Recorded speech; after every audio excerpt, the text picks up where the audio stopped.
A Christmas Fireplace. This is one of those strange ones, of what should perhaps be festive thoughts and ideas, but which took a rather dark turn. Thinking of times past, and how once people used to decorate a tree at Christmas to ward off evil spirits. Only since the 1600s, they say. It can't really be traced to before then. Leading me to thoughts of fireplaces, and recently have seen talk of the more elaborate ones found in grand settings, possibly being portals. So I wondered about the open fireplace being a portal into the home, protected maybe only by the intention of those within, with charms and spells featuring throughout folklore and mythological history. So, the thought moved on from Christmas to the idea of vampires, and how they needed to be invited over the threshold, they say, not able to gain access until you give them permission. You might see where this is going, but I will go there anyway.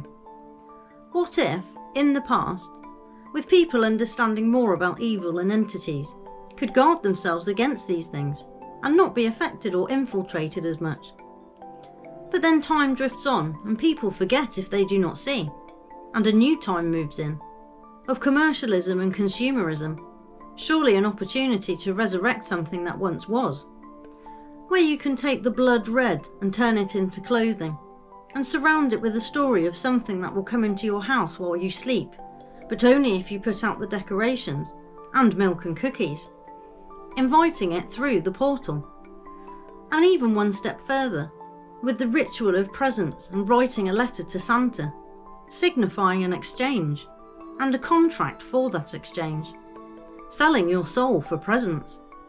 A rather cynical look at it, of course, as it could just as easily be said as a good contract, for worthy behaviour to be rewarded. But when it appears to be for grooming purposes in reality, to encourage greed and consumerism under the guise of kindness and family, I can't help but think it has been hijacked for a darker purpose than it appears. And generally, children are told not to talk to strangers, or accept presents from them. But when it comes to Santa and Christmas, that goes out the window. I have never been comfortable with the whole thing, and clearly it has become a commercial enterprise over the last 100 years. But as with much, it seems to be a cover for a set ritual, and one the Western world has been captured by. And as others have pointed out over the years, Santa just happens to be an anagram of a well-known demon, an entity that seduces humans into sin or falsehood. Sometimes they say if there are a number of coincidences, then it is not a coincidence at all. But then again, it could just be seeing what we want to see, they say. Although personally, until recently, I very much enjoyed celebrating Christmas, for the food, presents, decorations, and as they call it, feeling festive. But it has waned of late somewhat, and I do not feel that my energy should be directed towards it anymore.